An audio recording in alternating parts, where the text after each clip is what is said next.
Welcome to the Home Organizing for Beginners podcast. In today's episode, we dive into 3 unexpected bathroom vanity and cabinet organizing ideas. Let me give you a super short introduction. I'm Tammy, a busy wife and mom just like you with a household to manage.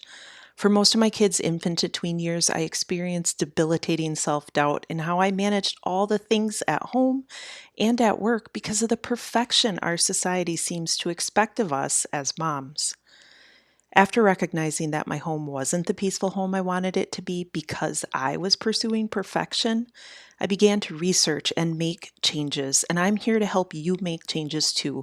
Changes that put you, your family, and your current season of life at the core of it all so that you can finally have the peaceful home you desire. Buckle up and listen in because we're getting right to the point. Instead of pursuing perfection and a magazine worthy bathroom vanity and cabinet, you're going to focus on making improvements. These improvements will reduce your stress and simplify your morning routine. So, we're diving right in. I have 3 really, truly unexpected ideas for you. Bathroom vanity and cabinet organizing idea number 1. Manage your expectations within the context of your real life.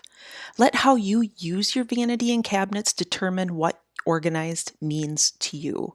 So you've probably heard the saying, one man's trash is another man's treasure.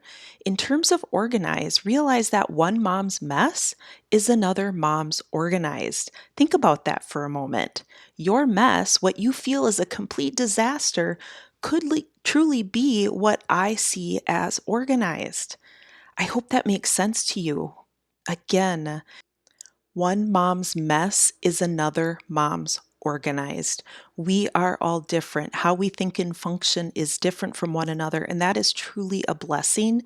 We can lean into what comes naturally to each one of us instead of fighting how God made us.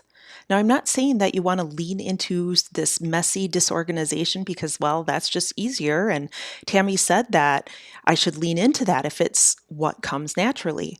But I don't buy that. Disorganization isn't what comes naturally. We just are conditioned by our society to think that there's only one way to be organized, and that is not true. It's really about finding what works best for you, for your family, and for your current season of life. So, again, idea number 1, manage your expectations within the context of your real life. Bathroom vanity and cabinet organizing idea number 2.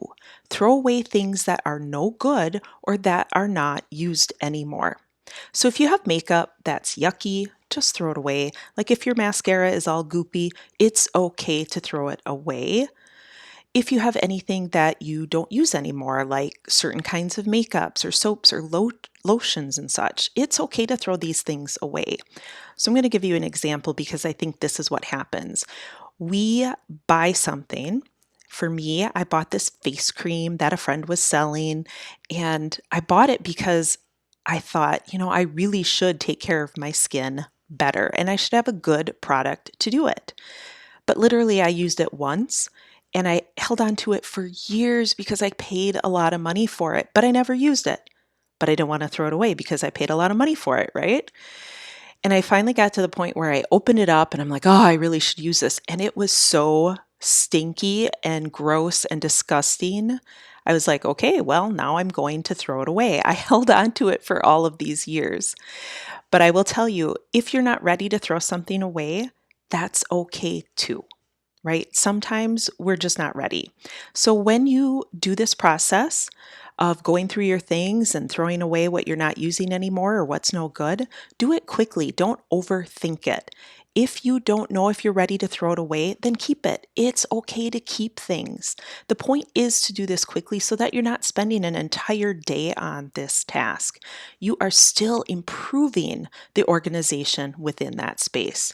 So sorting through your things is a step in organizing any space in your home. There's a way to learn how to do this in a way that works for you.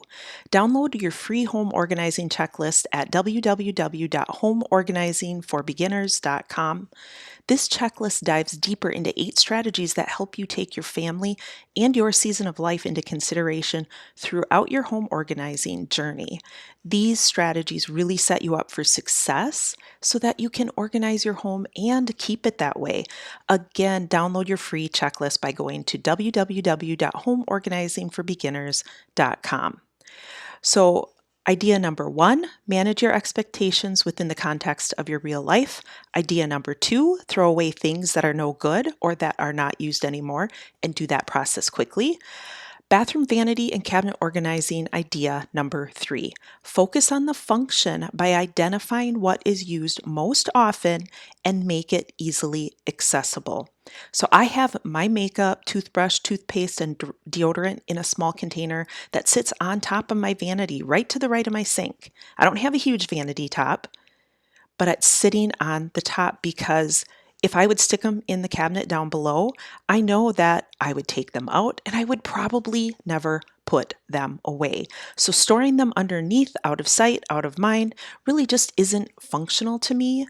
I just know that I would never go through that process of putting something away. So that's leaning into my natural tendencies. If I know that I'm not going to do this expectation of to clear my vanity every single day, then why am I going to set myself up for that disappointment, right? So you're busy, I'm busy, we're all busy. You may be in a rush to get yourself out the door every morning. Maybe you're trying to get ready before the kids wake up. Think about how you function in that space. Incorporate this into how you store the things that you are using most often. So idea number 3, focus on the function by identifying what is used most often and make it easily accessible. Again, the point is to make incremental improvements that bring out your natural tendencies, improvements that work for you, your family, and your current season of life. Does that make sense? Lean into what works for you. Don't get wrapped up in what society tells you.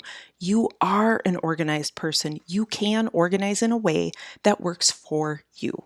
So I want you to go download your free checklist. I'll put the link in the show notes, but it's at www.homeorganizingforbeginners.com. That's what I have for you today. I pray that what I shared with you today will help you work towards the peaceful home that you desire. Have a fun and productive weekend. I'll be back here next week sharing tangible and simple instructions about home organizing, cleaning, and time management. I'll see you then.